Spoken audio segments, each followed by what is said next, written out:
बंदूक रख के पूछते बेटा बीजेपी में आ रहा है कि जेल जाएगा और अब ये आम आदमी पार्टी को तोड़ने में लगे। મિત્રો એકવાર ફરી સ્વાગત છે ગુજરાતી મસ્તી ડિજિટલ પર। આજના વિડીયોમાં અરવિંદ કેજરીવાલનો સંપૂર્ણ પર્દાફાશ થવાનો છે, જેને જાણીને રહી જશો હેરાન।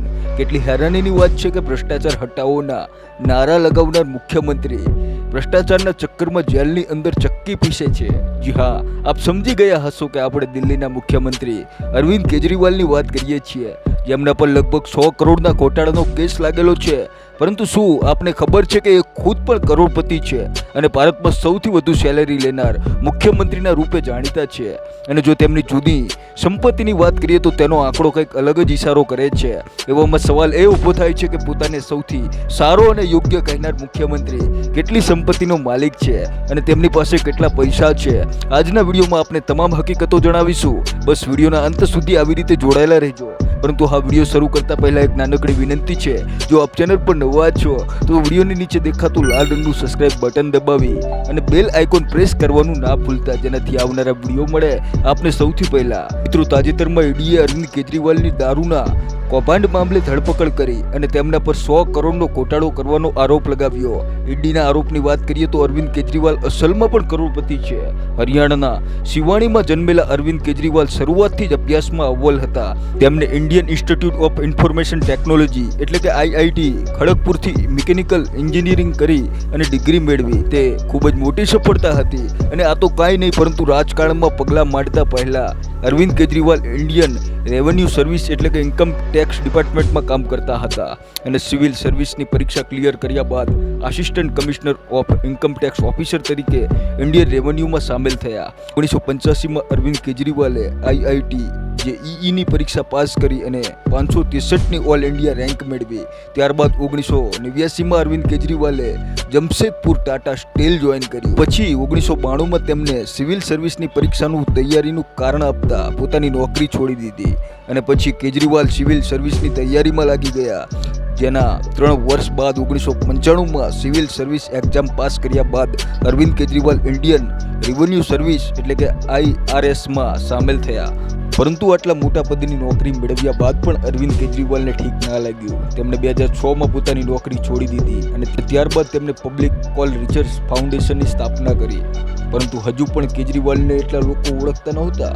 પરંતુ પછી જે 2010 આવ્યું, જ્યારે આ વર્ષની શરૂઆતમાં જન લોકપાલ બિલને દાખલ કરવાના અભિયાન અંતર્ગત તેમને સામાજિક કાર્યકર્તા અન્ના હજારેનો સાથ આપ્યો।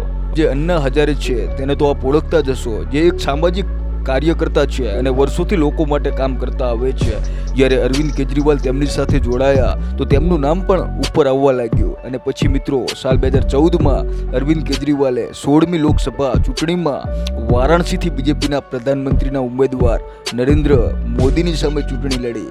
ત્યારે અરવિંદ કેજરીવાલ 3,70,000 વોટથી હારી ગયા। પરંતુ આ હાર જ અરવિંદ કેજરીવાલની જીતની શરૂઆત હતી, કારણ કે કેજરીવાલ જાણતા હતા કે તેઓ વારાણસીથી ચૂંટણી લડશે તો તેમના જીતવાની આશા નહીવત છે। પરંતુ એમને જરૂર ખબર હતી કે ઉમેદવાર તરીકે તેઓ ચૂંટણીમાં ઊભા રહેશે તો લોકો વચ્ચે તેમની લોકપ્રિયતા વધી જશે અને એવું જ થયું। અરવિંદ કેજરીવાલ દિલ્હીના મુખ્યમંત્રી પદ માટે પોતાની નવેલી બનાવેલી આમ આદમી પાર્ટીમાંથી લડે છે અને ચૂંટણી લડી દિલ્હીના મુખ્યમંત્રી બની જાય છે। એટલે કે એક ટોપરથી મુખ્યમંત્રી બનવાની શપથ અરવિંદ કેજરીવાલે ખૂબ મુશ્કેલીથી પૂરી કરી। પરંતુ એક શિક્ષિત અને સમજદાર વ્યક્તિ હોવાના નાતે અરવિંદ કેજરીવાલ એ જાણતા હતા કે ક્યારે શું કરવું છે।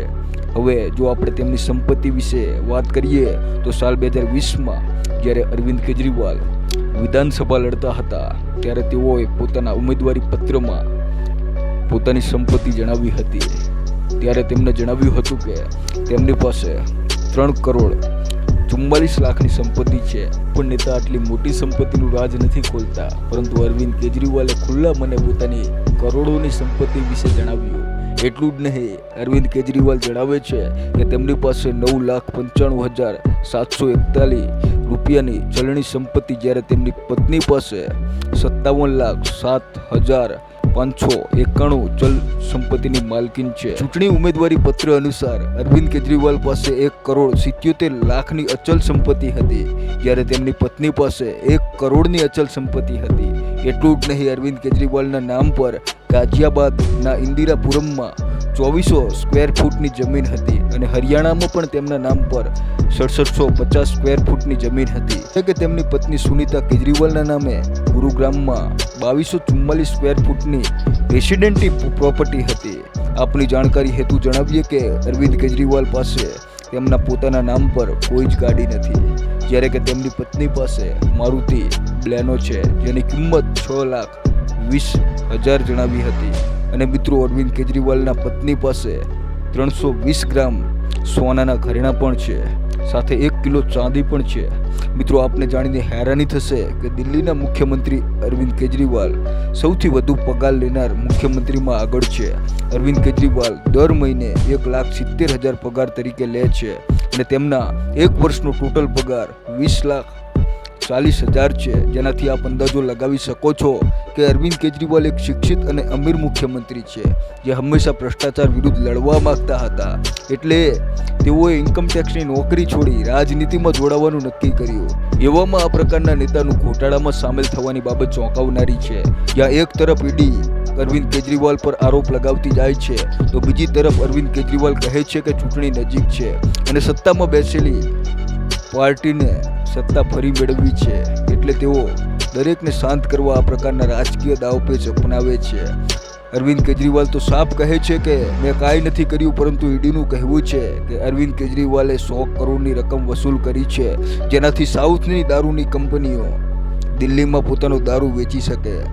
હવે આ આખા મામલામાં કોણ સાચું છે, કોણ ખોટું છે, શું હકીકતમાં કૌભાંડ એટલું મોટું છે કે આ બધું અરવિંદ કેજરીવાલની ઇમેજને ડાઉન કરવામાં આવી રહ્યું છે, એ તો સમય જ જણાવશે.